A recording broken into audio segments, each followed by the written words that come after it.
a sure thing. Change, change. Expect a miracle change.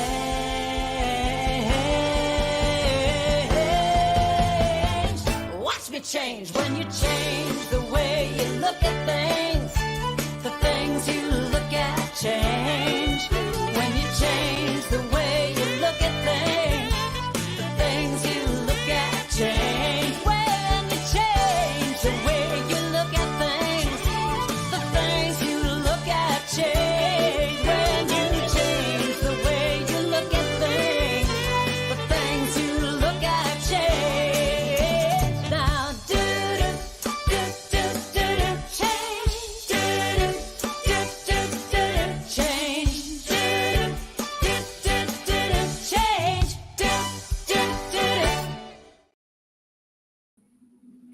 Hello, welcome to the Spirit Cafe show where we have courageous conversations. So good to be back with you all. I would like to first acknowledge that we work, live, and play in the historical and traditional territory of many indigenous nations, including the indigenous, the Métis, and the Inuit. As we gather from many places on Turtle Island, we as settlers are grateful for the opportunity to meet here. And we thank all the generations of people who have taken care of this land for thousands of years, including the everybody who lives here right now and in the past. It is my honor and my privilege to welcome today Reverend Janet Ellis on Women's International Day. Happy Women's International Day, everyone. Welcome, Janet. I'm going to tell you a little bit about Janet first. Janet is an international speaker, interfaith minister.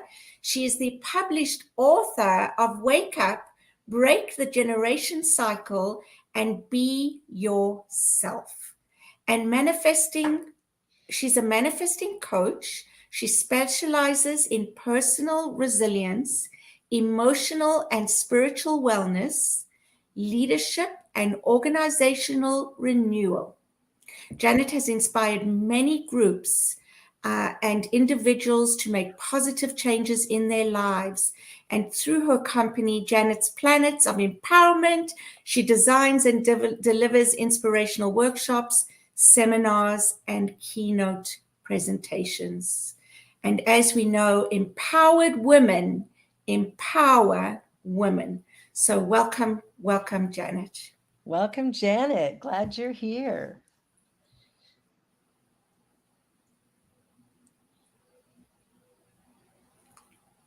Oh dear. Janet can't hear us. Oh. And we're not hearing her. And oh my goodness, we tested it beforehand, but for some reason, something is not happening correctly here. So why don't we just talk about, while Janet is trying to sort that out, women and the movement that got us to the freedom and privileges that we are all allowed today as almost equals. And I say that because we know that there's still some disparities in some places. Hi, Wayne. Hi, Samuel. Well, it's interesting. You know, I remember a couple of years ago, my daughter comes home from school. She was in, I don't know, grade 8 or something at the time. And she said, I heard the most ridiculous thing today. And I said, what did you hear? She said that women are a minority. She said, how's that possible? We're the majority of the population. So I had to chuckle and I went, hold that view. That's how we're going to get there. Yeah, that's absolutely. Absolutely. And I love what you said at the beginning, that empowered women empower women. Because I think that's part of it is we have to work together. Yeah. Janet, are you back? I'm on. Yes. Can you hear me? Yes, we can. Yay. I had to put it on my phone. Sorry, I can't. I'm on here twice, but I'm I'm here. That's okay. Well, That's we okay. can It's hear great you to and have we you can here. see you. Good morning. Good morning. Good morning. So, Janet, we're talking about empowered women, empowering women on International Women's Day. And so, one of the things that I'm interested in is how did you come to write your book? And I love the part about, breaking the cycle and being yourself. Yeah. That was real important to me. I think it was I always thought I had a book in me, kinda, but you know how that goes. I you know, I think I do, I think I do. No, I'm not gonna do anything about it though. Because who would want to read my book? I don't have anything to say. However, it was interesting. I was Facebooking and searching and trying to find out how I could best, if I wanted to self-publish, if I wanted a publisher, and so forth. And I ended up coming across this incredible woman that was in Virginia at the time, and she had a program. And the book had to be written in 3 months, and if the book was not written in that time frame, she not only would not assist you, but she kept your money. Accountability is so important for me, especially. I mean, accountability is huge. Absolutely. And so what happened for me was, is I started writing it, and by the time I got to Virginia, we were there for 5 days. I had not completed the assignment. And so we sat down and talked, and she said, I'm going to give you one more chance. If it's not done in the next 2 weeks, then you're out. And lo and behold, somehow it came. Everything came, and I just started writing, and I didn't stop. And it was amazing. I just love the cover of the book. It is not a fat book, but it is a deep book. And so I knew I had something in me with my childhood drama and life, just life. Everybody has something going on, and with what I had learned, I had chosen at I think I was like about 31 to finally give everything up. I mean, everything. We're talking the alcohol, the drugs, the smoking, the drinking, the everything. I mean, I had one of those God moments. I had one of those moments. Come to God moment. Oh my God. I'm living with my mother. I had just divorced my husband. I'm laying on my mom's bed in the guest room smoking a joint, no less, in my mother's home. And I'm sobbing, going, what is wrong with me? And I heard this voice deep inside of me. And my God cusses. And so he said, Don't what doesn't the hell are you isn't doing? that the norm? Right? My God's real. And so at that point, I don't know what happened, but I got up and I flushed everything I had down the toilet. And from that moment on, it was a journey. And it was a painful journey in the beginning, because I went raw and completely just started from scratch, and found a therapist, started going to adult children of alcoholic groups, and all the tools that I learned along the way, I knew there were other people that needed it. And if there was a way I could help one person not have to go through what I went through, then that would be the saving grace. And so I wrote the book, and I'm it has not been easy. I've got two siblings that have not spoken to me in 4 years now that the book's been written. And there's a lot of processing in that as well. So, there's gifts in it every step of the way. There's struggles in it every step of the way, but I know I did what I needed to do. And so that's the important piece. How can we learn to love ourselves? And you hear this, man, I am so tired of hearing you got to learn to love yourself. No kidding. Great. How do I do it? If I'm coming from a space of I don't know that I don't even know that I don't know that I got a problem, how am I going to know how to learn to love myself? And that's where I was. And so since I couldn't find the book, I wrote it. That's awesome. So, yeah. So anyway, it's a there's some deep moments in there, and I could probably do another one that would really delve into what really not the details, but pretty much the dynamics that I went through. Mhm. Some people get stuff out of it, and some go, well, that's I know you better. That's just surface stuff. However, in the moment, that's as far as I could go, and that's what I shared. And so it was a longing on my Yeah. heart. I think it's important to share that way too, because there are people who are not yet ready for that deeper Exactly. dive, Yes. but they'll take that first initial step. And so good for you. That's, Yeah. that's Yeah. important. It's been fascinating.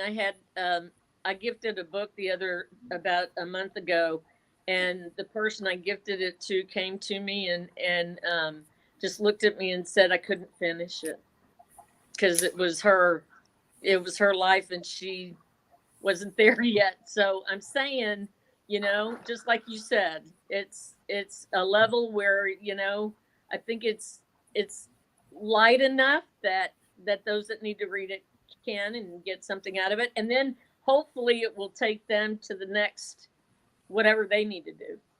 Mhm. Yeah, I think that's what happens, especially, when you start doing the work a little bit, you start to see some benefit. And, even if it's minuscule, Yes. it starts to have a very large impact fairly quickly. Yeah. So that's really exciting. And of course, anything, drugs, alcohol, smoking, all of those things can be difficult to give up. I know when I had my come to God moment, I quit smoking, and I'd been smoking 4 packs a day at the time. But interestingly, I never had another craving that after I butted that last cigarette. It was just done. Mhm. It's Mhm. like the idea that this is a temple and it's not my right to destroy it was strong enough. But I only had that thing to give up, right? That's Mhm. Mhm. I didn't give up a whole list of stuff like you did. And then from there the journey is difficult. But Mhm. I think, as we started off, Cheryl, you were talking about empowered women, empower women. I think that is the most important message, that as women, we stand for each other. Mhm. Because sometimes I know somebody who recently was sexually assaulted in a salon, like a massage spa, and the spa is not taking responsibility. Even though the man has been arrested and is incarcerated, the spa is still going, we have no liability. Mhm. So here she is going back through all of the trauma, all of the memory, trying to prove that she has a case. And I Mhm. thought, why do we do that to each other? Mhm. Mhm. Yeah. I, I mean, that's a whole nother issue, right? This whole liability thing and not taking responsibility and being accountable. It's like, for But why me, do women have to prove I've been harmed? yeah, absolutely. And why do you bring up my past? Why do you go, well, you had sex once before? Well, of course I had sex once before, Yeah, probably yeah, more than once before, like a whole yeah, bunch of times. And somehow I'm bad and wrong because of that, or because I wore a mini skirt. Like there's still issues around women's rights and women's bodies. And well, in absolutely. And the that's, US, that's a real big conversation right now. yeah. And that's re-victimization. It is. That really is. And people don't understand that, just how re-victimizing um, the person in that way, how traumatic that alone can be, not being believed, not feeling valued, and yeah, just having to, I can only imagine that one must feel so alone in that kind of situation. Mhm. So that's very sad. And Janet, I hey, can see you want to say something. I think she's lost her sound again. Oh, okay. Yeah, there, there's so many ways I believe that we have moved away from ourselves, from our morals and our values, all because of this fear of liability. And that for me is sad. That is the symptom of a sick society. Not being able to really be in community anymore and care for each other, and Yeah. look after each other because we're so afraid of this liability issue, being sued. Yeah, and I think, I think we have to, kind of get past some of that. But, I think when it comes to women's rights, we still have a little ways to go. Mm-hmm, And I'm excited by the young women today, most mm-hmm, teenagers and the 20 somethings who are really standing up for their own rights. I remember my daughter, who's a teenager, she's in grade 12 now. And I think it was last year, grade 11, where one of the girls who was younger was dress coded because the t-shirt she was wearing, I think, showed a little bit of cleavage. mm-hmm, Well, it showed a bit of cleavage because she's quite chesty, right? mm-hmm, mm-hmm. She can't help that. It is what it is. And she got dress coded for that. So Genevieve was really upset about this, going, that's body shaming, like to do that to a young girl. So she and a couple others went to the principal and a couple people and said, "Yeah, like you can't do that." Well, it's somebody was worried about it. Well, who was worried about it? Well, one of the teachers mentioned, "Oh, so the teachers are sexualizing the children." I think that's a bigger problem than what she's Mm-hmm, wearing, right? So mm-hmm. what she did was she gathered together everybody. Her school is a small one, but it goes from 7 to 12, grade 7 to 12. And what she did was she gathered everybody and said, on Monday, let's wear whatever we want. They can't dress code all of us. So that's what they did. That's what they did. And the Mm-hmm. teachers, I don't think they were very happy with it. But I think there's still a double standard because a boy can take his shirt off and that's Yeah, acceptable. yeah, He can, pull it up and tie it up. That's okay. He can wear shorts in the classroom. All of these things are okay. yeah, But if a girl does any of those things, yeah, then she's going to be, yeah, slapped on the wrist for it. So yeah, there's still a double standard because yeah. when people get uncomfortable, they project outward, right? Absolutely. And I think it's important as well that, the men who acknowledge this and see it speak out as well, not just women, but men as well, in order to create a shift in thinking. I keep thinking about watching that movie 9 to 5 with Dolly Parton and, oh my goodness, Jane Fonda, and Yeah. yeah, and I remember watching that and then seeing a documentary on that and thinking, my goodness, in my lifetime, these women had to fight for their rights. That, in my lifetime, there was the I can't remember, but a lot of the marches and things took place. And I thank God for them and I bowed down to them because I could never have lived in the 1950s and got this housekeeping magazine which I read one day, which said how to how to treat your husband when he comes home from work. Have the children bathed and fed and keep them quiet and put his slippers by the chair and his newspaper. And I'm like, oh my goodness. Thank goodness for these women that changed all that, because I don't know. I might have been burnt at the stake. And you know what? There's still some men out there who have an expectation of that, right? Like Yeah. that's one of the things that we're still, there are a few that go, why isn't it still that way? Or, ones who think that they can sort of walk over top of. Mhm. Mhm. inject themselves into Mhm. conversations and stuff and take Mhm. over because of that male privilege. But Mhm. Absolutely. yeah, that would be Absolutely. tough. Love, honor, and obey. Oh my gosh. I'm glad that we've taken a lot of us, most of us have taken that out of our marriage vows. Yeah, I have trouble obeying much of anything. Yeah, Me Desiree too. in there says I couldn't live like that either. Yeah, no kidding, there, girl. Oh my goodness. Are Yeah. you And back, oh, hey, Janet? Deirdre, great to see you. Yeah, Yeah, Deirdre says she couldn't live like that either. Absolutely. Oh yeah, my goodness. yeah. Yeah. It was a very different time, and but there's some questions that have to be raised when you look at some of the changes in the U.S. Mm-hmm.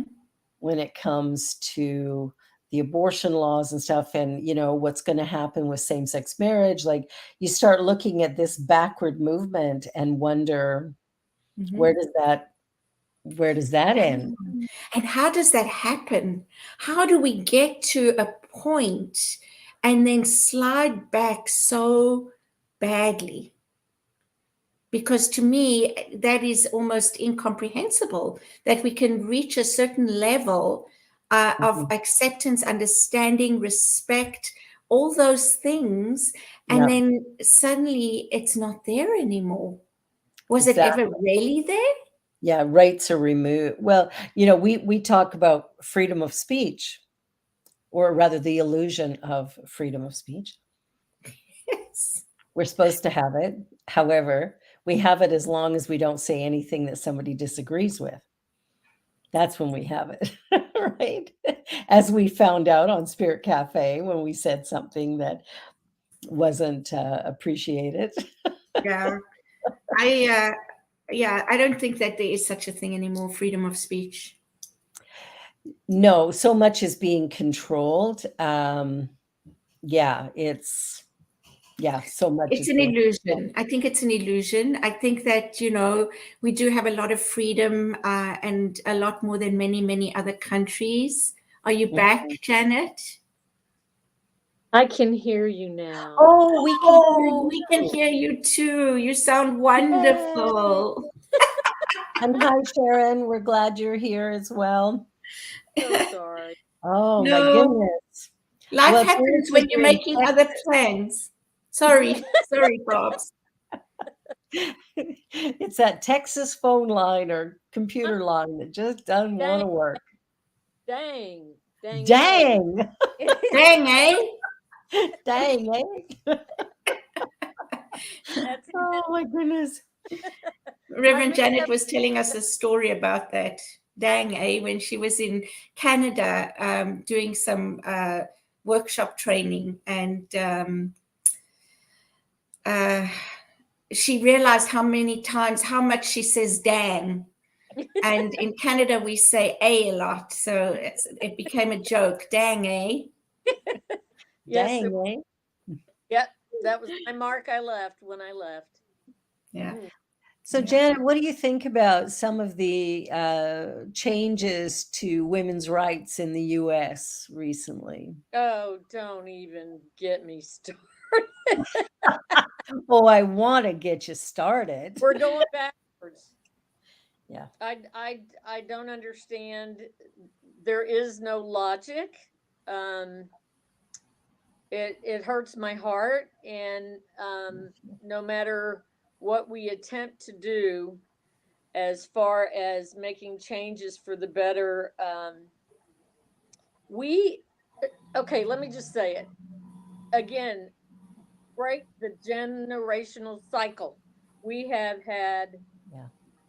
God love them, men running and controlling the world for so long. And not to say that there aren't some wonderful ones out there. Mhm. There are. However, it's time for a change. And Mhm. and with change comes fear. And with fear comes the struggles and the fights and the anger and everything. It's just it's overwhelming sometimes. I don't watch the news. I can't watch the news um families killing each other, and with women being treated the way they are being treated, and the lack of love and respect for one another. As much as we say we want that in the world, and when you see something good happening and people go, oh my God, it's a miracle, look how kind they are, you don't see that often here. And it's not true. It's just that we focus so much on the negative that that's what we're bringing to us. But you know what I'm talking about. Yeah. And so part of what I feel today, or my take on it, I believe there's more of us out there, us being the ones that love, us that want to see a change in the world for the better, us that want to make a difference in the world. I think that our energy is becoming a whole lot more stronger and powerful, and it's having an effect on the others.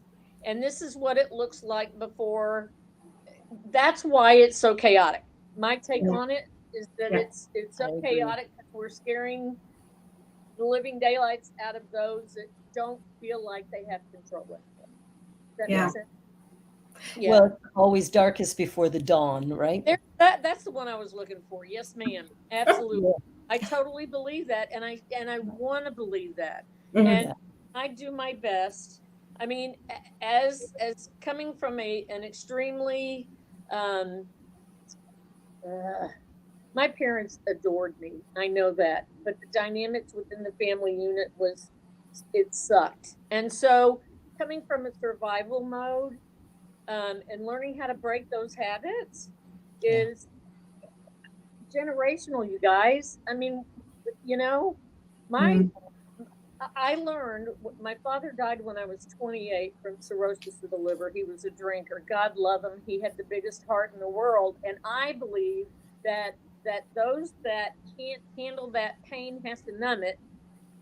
And so that's why most males who were never taught how to deal with emotions end up doing what they do because they don't know what to do with it. And so I found out when we were making arrangements for my father's funeral that my grandfather beat my grandmother up until he was 77, maybe. And my uncle, my dad's brother, said, you know, we used to take bets on who was going to hurt who first. So there's another generation. And I don't know what happened with the generation prior to that, or that, or that, or that. And we continue. You do what you learn, what you're taught. And it becomes habitual. And it's so habitual that politics, religion, anything and everything is being done the same way it was done. God only knows how many generations ago. And I think until we're able and willing to make those changes, you guys, this is what gets me. We sing lullabies to our grandkids today, right? Ring around the rosy pocket full of posies. Do we know where that song came from? I do. Tell me, Barbara. That was around the Black Plague. Yes. The posies in the pockets, because the stench of the smell of death was so strong, they would stick flowers in their pockets. We're still singing that song to our kids today. Help me understand that. However, most of us, I didn't know that until I went to Switzerland and learned about it on a tour. I went on a tour and I learned about where that came from. And it's like, oh my goodness. Oh my God. Still that good night sleep tight, don't let the bed bugs bite. Back in the day when they didn't have mattresses, they pulled ropes through the bed frame, put hay on the bed, threw a sheet over that, and that was the saying. We hope the rope doesn't break and you fall through. There are bugs in the hay. Okay, that's all I'm saying. We're still teaching it. And we don't even sleep on hay anymore. So I think it's time for us to come up with some new songs. I think so. We've got some good ones. We've got some good positive songs. We just need to sing more. In Unity and CSL, there's tons of really great new thought, powerful, positive messaging that we could be singing to our children, and stories we could be telling them as well, Mhm. that, talk about strength and power and possibility and goodness and uniqueness and how special they are, like everybody is, stuff Mhm. like Right. that. And not to Absolutely. say, yeah, history isn't important. It is. It's Uh, just how you're going about sharing it. Because there are Absolutely. powerful women back in the day, powerful women that did things that I can't even imagine doing today. And on that note, we're going to take a quick break and we'll be back with more in just a moment.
Oh, welcome back.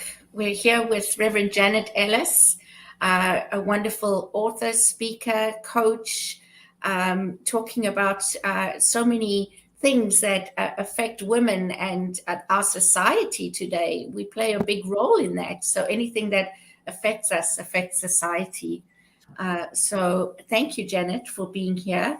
And yeah, we were just talking about some of those things before we went to break. So wondering if there was anything you wanted to add, or if there was a direction you wanted to move in.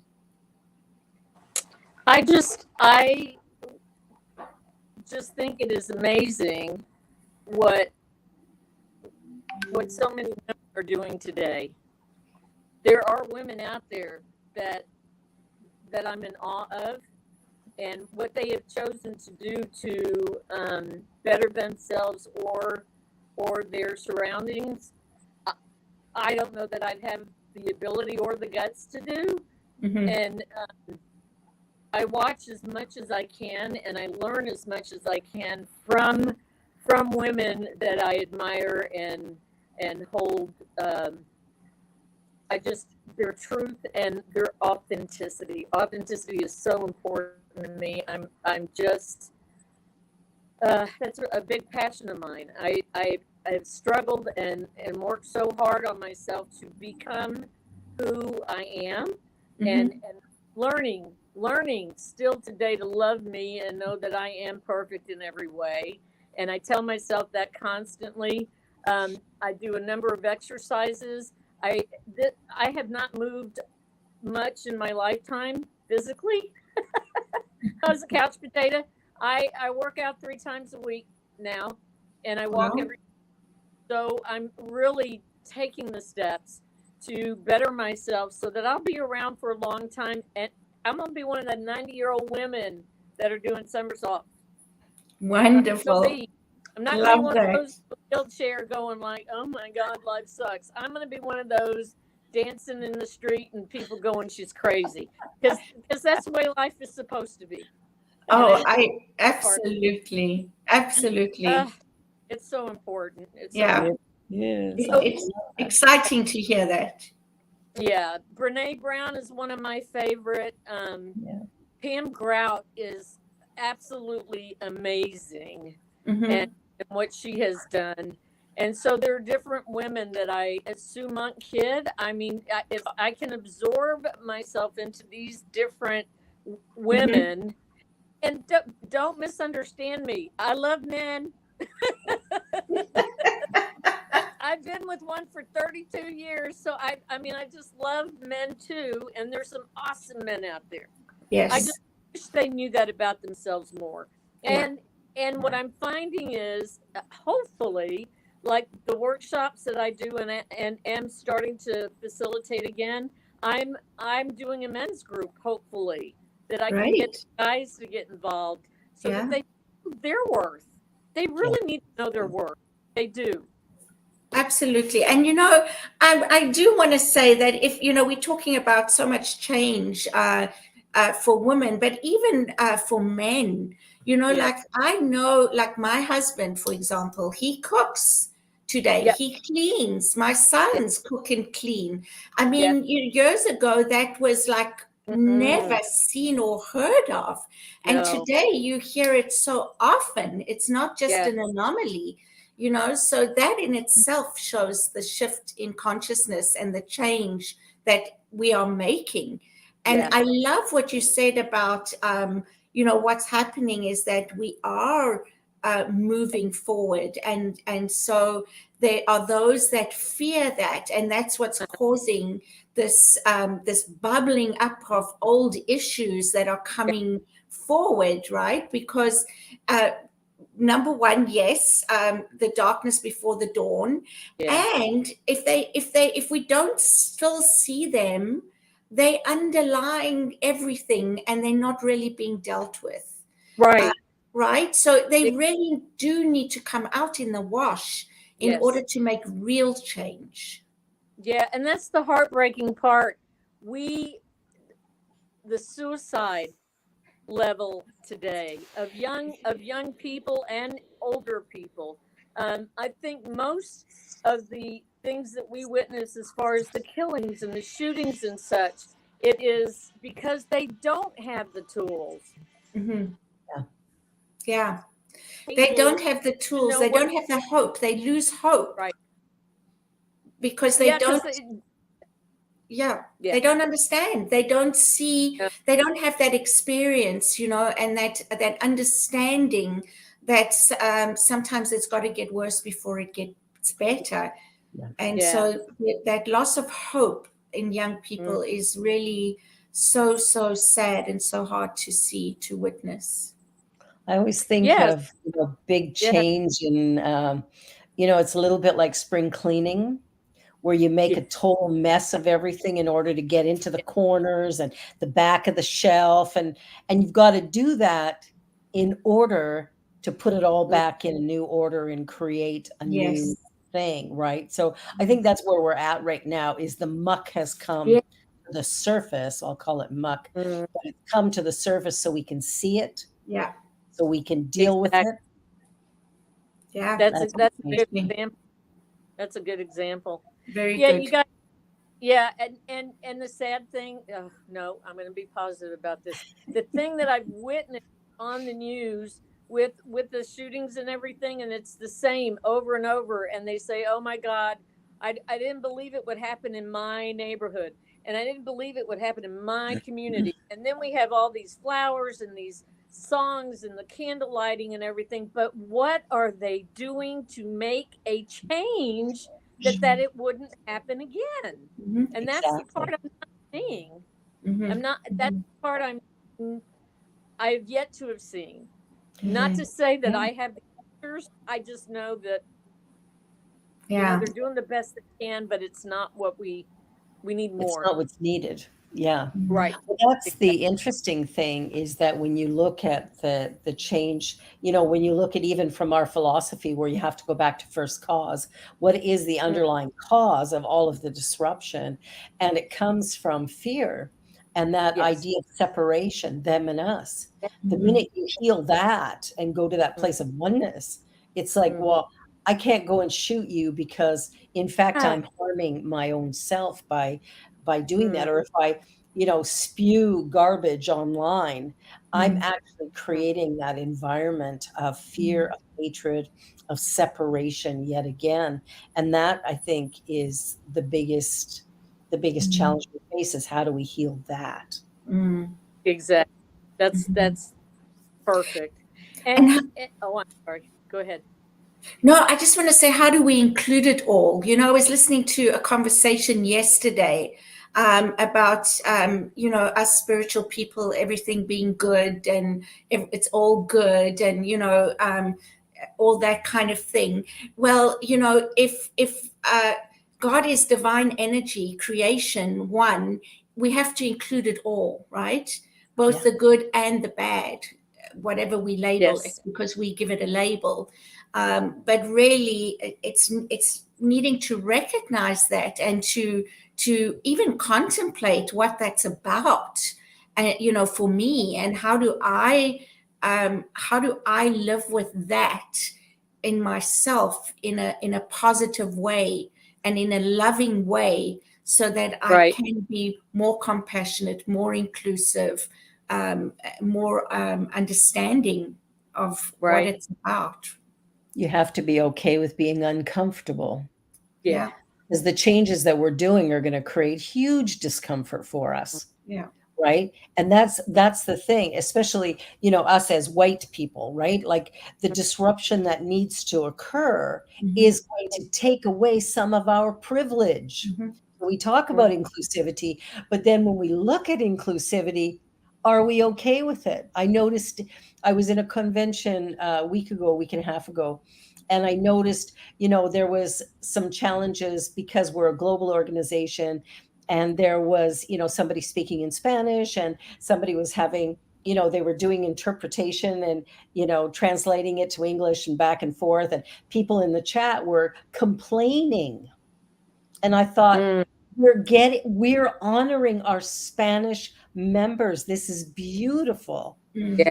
But Yeah. inclusivity is going to cause us to feel uncomfortable, because it creates a change. So we're looking at change in our world right now, rampant change. Yes. It's huge. Yes. People are Rapid. uncomfortable. Yeah. and that's Thanks, Barb. good. It's that. Yes, it Yeah, is carry good. on, But Janet. rap. I was just going to say, Barbara, in the rapid part. That's it. It's Yeah. so rapid and it's changing so fast that what skills we do have may not be that. I need more. So the big thing for me, I mean, and I want to share this back to my visit in Canada. Mhm, Yeah.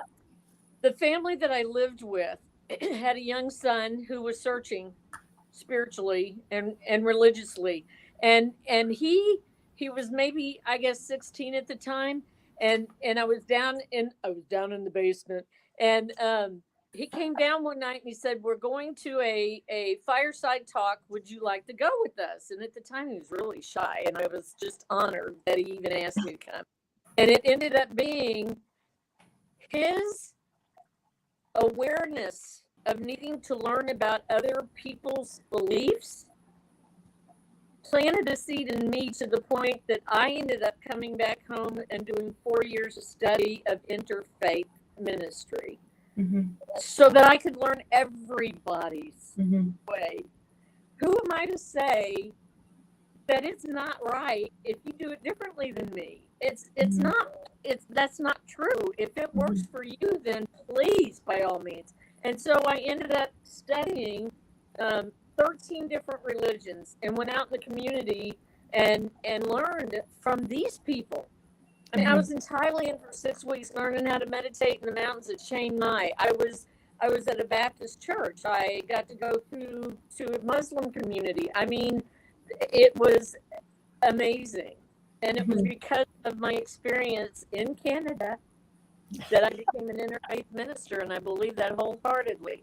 And the more I educate myself on things that I do not know, which is so uncomfortable, Yes, it is. the better I am with the empathy and the kindness and understanding of what others are going through.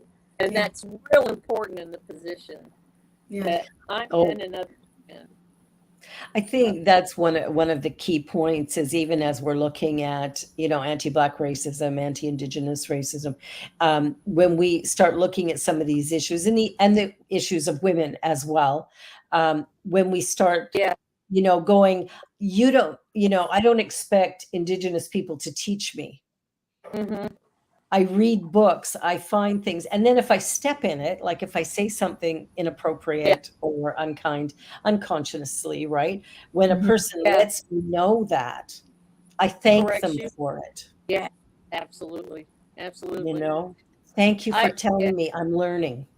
Yes, exactly. And their willingness, they get excited about wanting to teach you. I was in Abilene, Texas, which is rural country, Texas. I'm saying small town. Yeah. However, I got connected with a shaman who went to the prisons and worked with Native American prisoners. And I was trained and able to go to the prisons with them. And we did a full medicine wheel process ceremony with these males. And it was the most awe-inspiring experience. But Barbara, like you, I didn't know what I was doing. And at one point, I got up from the circle and I stepped out. And one of the prisoners looked at me and he stood up and he goes, "Please come back in. I'll show you where you need to go." I was trying to go the rest, but I didn't. I broke the circle. You broke the circle.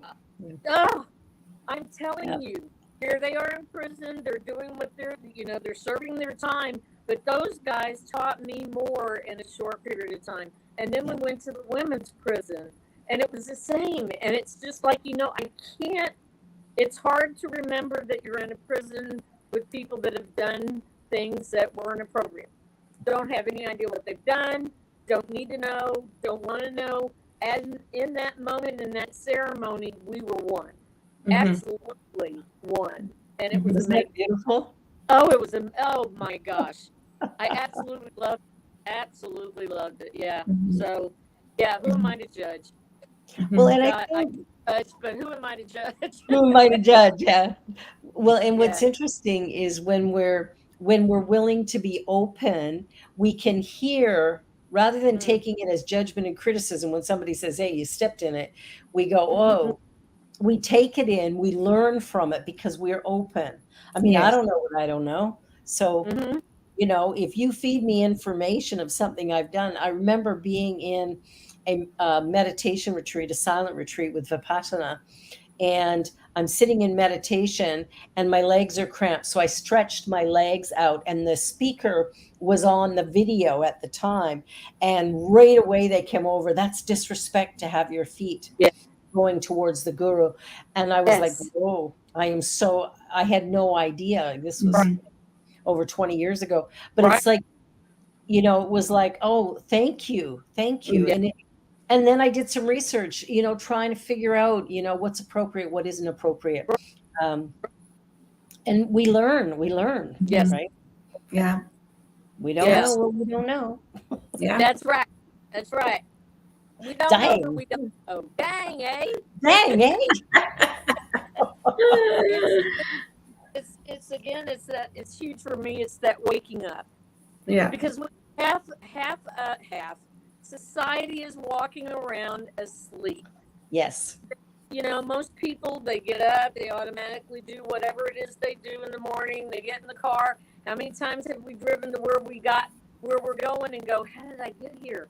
Because I wasn't on, And then I go to work and I'm going like, okay, I'm done now. I'm going home. Automatic pilot. And until we're willing to break free of that and embrace life and see things for what they are and be be in the moment instead of God knows where. Yeah. It's powerful. It really is.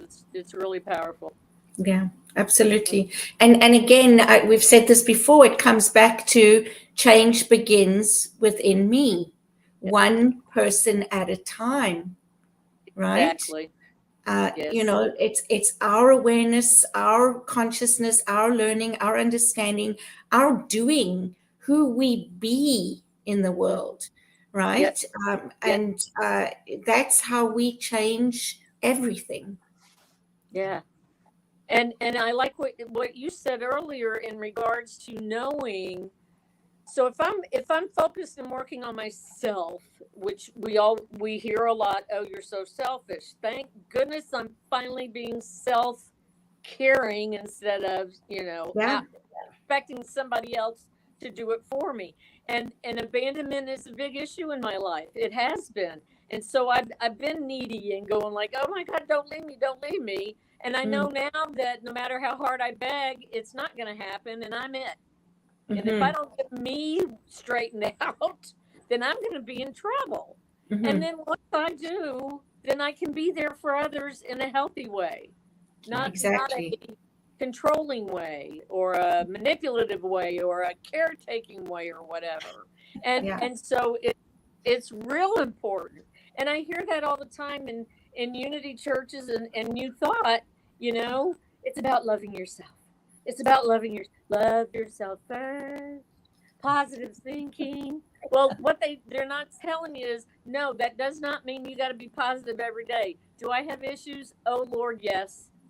And yes, I have issues. Now, how I see them and how I deal with them today are different than me sitting down crying, begging somebody to come and fix me. Exactly. And what they don't tell you is the work that's involved to get there, right? It doesn't just happen. No. There's work involved. There's stuff that we have to deal with within ourselves to reconnect, to remember who we are, right? Yeah. And if you don't do you won't get done. So I love that. I heard this once. I spent the first half of my life doing what everybody wanted me to, and now in the second half of my life, I'm trying to figure out who the heck I am underneath all that crap. Yeah. So, that's it. that's the moment. Yeah. So how to unlearn and undo everything that took place in the first half. Exactly. Exactly. Get it, because I mean, from the moment we were born, whatever words we heard right off the bat was it, man. And if it came from love and understanding, beautiful. And if it didn't, you just did the very best you could with what you got. And it's kind of like this therapist I'm working with now. Yes, people, I go to a therapist. If I don't take care of me, I can't help you. And she said it's muscle. You're physically exercising physically and getting those muscles strong. Now I want you to get this muscle strong. Yeah. We got to change and physically work on these muscles in the head, because they're the ones that are the hardest to change. Yeah. Yeah. What is your self-talk? Yeah. Yes. And not only that, I mean, it's now scientifically proven that the brain is there's plasticity in the brain, right? You can rewire the brain. And I don't think we realize just how wired we are, just how conditioned and programmed we are. And until we can actually recognize that, and recognize that we can change that, change the way we think, change what we believe, because that's all learned behavior. It is. Right. Exactly. Yeah. So absolutely. Yep. What a wonderful conversation. It's so exciting. It's so inspiring. It's like, okay, let's go. Got some work to do. Well, it's just like, when you... Oh, go ahead. I'm sorry. I was just going to say, when I first started working on me, Louise Hay was my Bible. You can heal your life. And I truly believe that. I Yeah. just a quick story. At 18 months, I had eye surgery. At 2.5, I wore bifocals, and from 2.5 until 31, I wore bifocals. Mm-hmm. But I sat there one night and I recorded every affirmation in Louise Hay's book, and it was when we had cassette tapes back in those days, Yeah, you know, back in where the day. around, and I would listen to me as I went to sleep, and I'd hear me when I woke up in the morning, affirming all of these. Mm, And I ended up nice. with the eye doctor about 3 months later, and he goes, "I don't know what you've done, but you don't need your glasses anymore."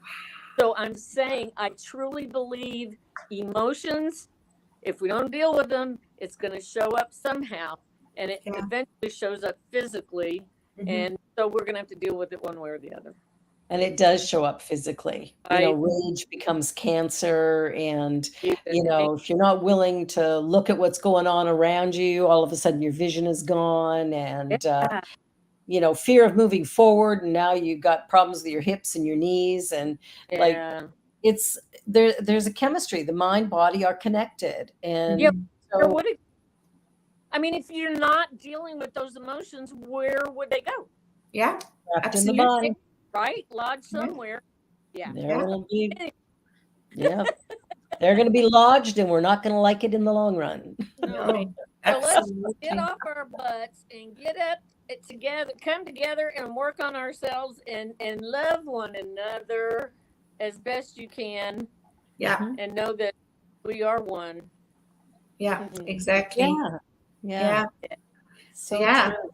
Well, absolutely. we're down to our last few moments. So, how about each one of us go around and give a great, inspiring final thought?